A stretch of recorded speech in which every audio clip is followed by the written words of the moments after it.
The film opens with a lone African-American man named Andre Hayworth, played by Lakeith Stanfield. He's wandering through a suburban neighborhood late at night, searching for his girlfriend's house. As he talks on the phone with her, he notices a mysterious car that starts following him. He is attacked by a mysterious driver wearing a Black Knight's helmet and kidnapped, leaving the scene tense and foreboding. The scene then shifts to Chris Washington, portrayed by Daniel Kaluuya, a talented 24-year-old photographer, and his girlfriend Rose, played by Allison Williams. They're preparing to visit Rose's parents' home for the weekend. Rose hasn't mentioned to her parents that Chris is black, dismissing it as no big deal. Start a road journey from Chris' downtown residence. In this lighthearted and amusing scenario, TSA agent Rod Williams is on the phone with his buddy Chris, mocking him about his relationship with Rose. Still, he's falling in love with Rose and decides to meet her parents. In this stressful and worrisome moment, a deer runs into Chris and Rose's car, inflicting damage. While Chris looks in the woods for the wounded deer, cops come and investigate the event. When Officer Ryan asks Chris for his identification, Rose becomes defensive.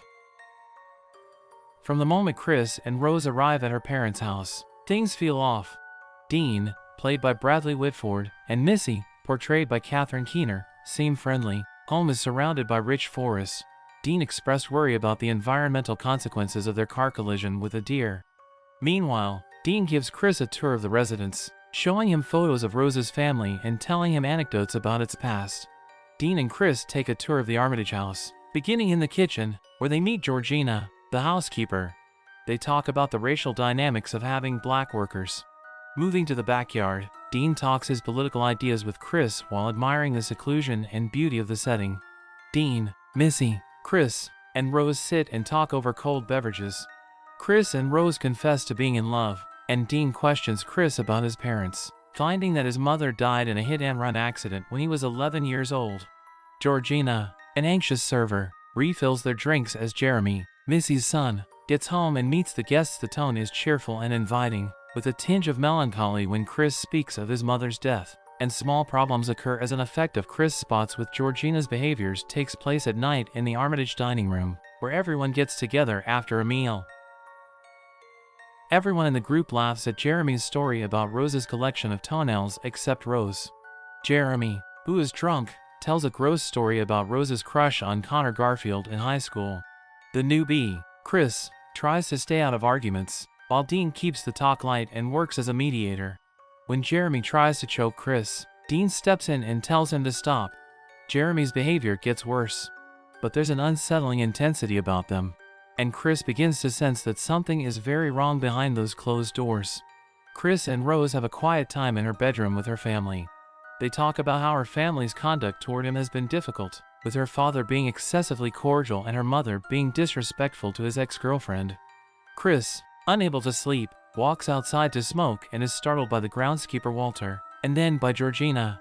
Missy then approaches him and invites him inside her office for a conversation, changing the tone of the setting from tense to casual.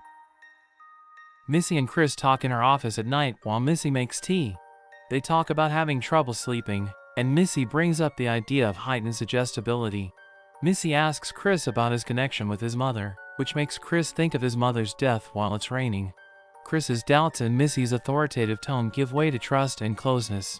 In a tense and worrisome moment, 11-year-old Chris recalls back to looking for something beneath his bed while in Missy's office, indicating that his mother has not yet arrived home. Chris feels conflicted about asking for assistance and communicates his anxiety and hesitation. The scenario begins with a flashback to 11-year-old Chris, who feels tense and guilty as he hacks into the wood on his bed and chats to Missy on the phone. In the present, Chris, now an adult, sits in Missy's office, filled with emotion and unable to move. Main character wakes up from a nightmare about the sunken place to find a note from his buddy Rod. As he explores the Armitage property, he snaps photographs of nature and Georgina, noting her uncanny awareness of his presence. Chris attempts to make small chat with Walter, but his aloof and evasive manner generates tension. Chris is feeling restless and unclear about his status in the Armitage family. Chris enters Rose's bedroom and expresses his concern that Rose's mother brainwashed him, resulting in odd nightmares and aversion to smokes. They discuss Chris's fears about Walter's antagonism, and Rose offers to speak with her father. Chris and Rose attend a party in the garden with around visitors and one Japanese guy. Chris meets Gordon and Emily Green, an elderly man and his wife.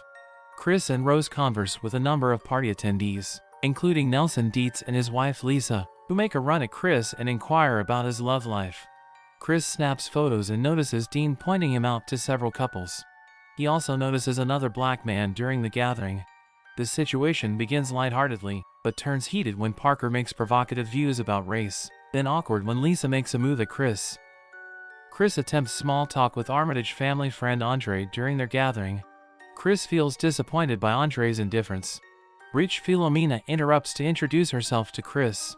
The main conflict in the Armitage garden is Chris's disappointment that Andre isn't who he expected. Chris approaches a guy alone near the gazebo as Dean toasts a new age.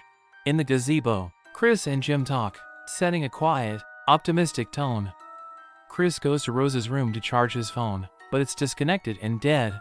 He thinks Georgina unplugged it, which Rose doubts. Chris's anxiety and Rose's distrust make the Armitage family scenario uncomfortable and suspicious. Chris calls Rod from Rose's childhood room and tells Rose's mother he's hypnotized. Rod's unease with the White family causes tension. Georgina, the maid, appears, apologizes for touching Chris's possessions, and initiates an awkward discussion, making Chris feel uncomfortable. Chris meets numerous pals who appear to share a secret joke in Dean's garden.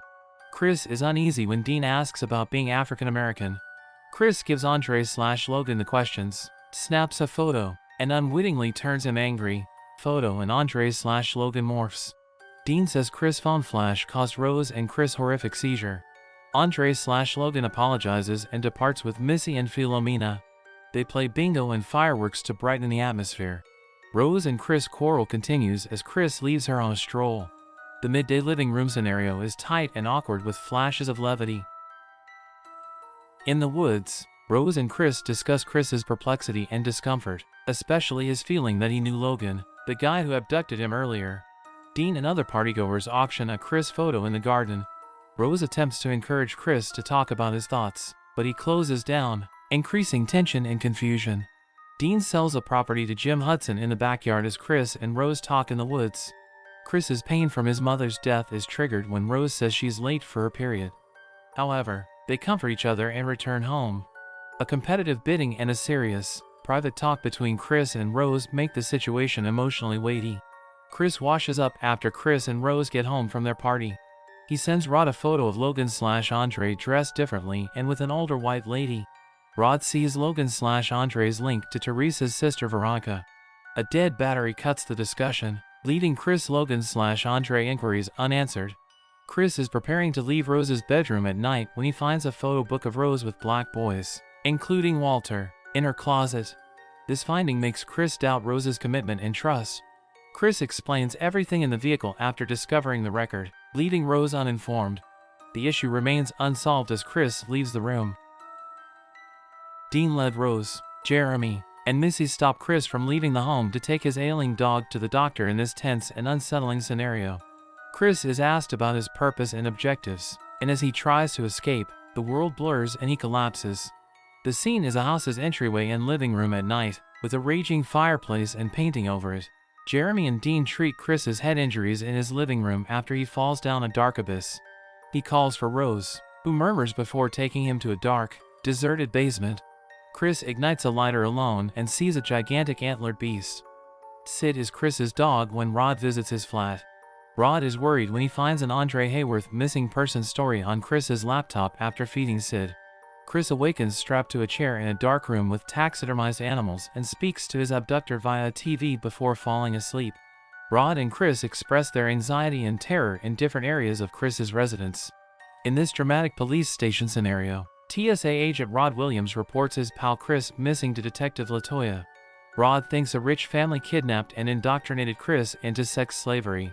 He gives Detective Latoya a picture of Chris' buddy Andre, who disappeared and returned as a new person.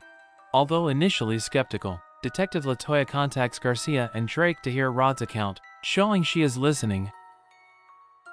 Detectives Garcia and Drake dismiss Rod's hypnosis and White Girl worries at the station. Rose's family is accused by Rod, who tapes their chat. Rod attempts to talk to Rose about Chris' absence in Rose's dining room, but Rose accuses Rod of having affections for her, forcing him to hang up in terror.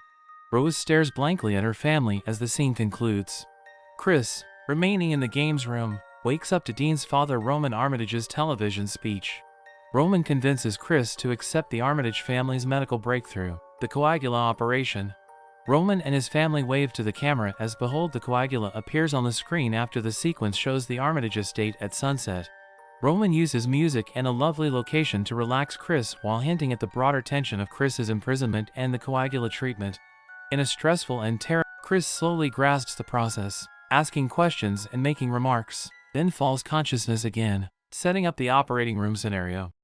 A bocce ball from Chris hits Jeremy in the games room. Chris stabs Dean with deer antlers in the operating room, and someone saws off Jim's head. Chris ignites the operation room. Georgina sees Chris's reflection in the kitchen and flees. Missy and Chris fight at her workplace, leading Chris with a bloody letter opener. As arguments persist and emotions rise, the scenario finishes with a feeling of danger and violence.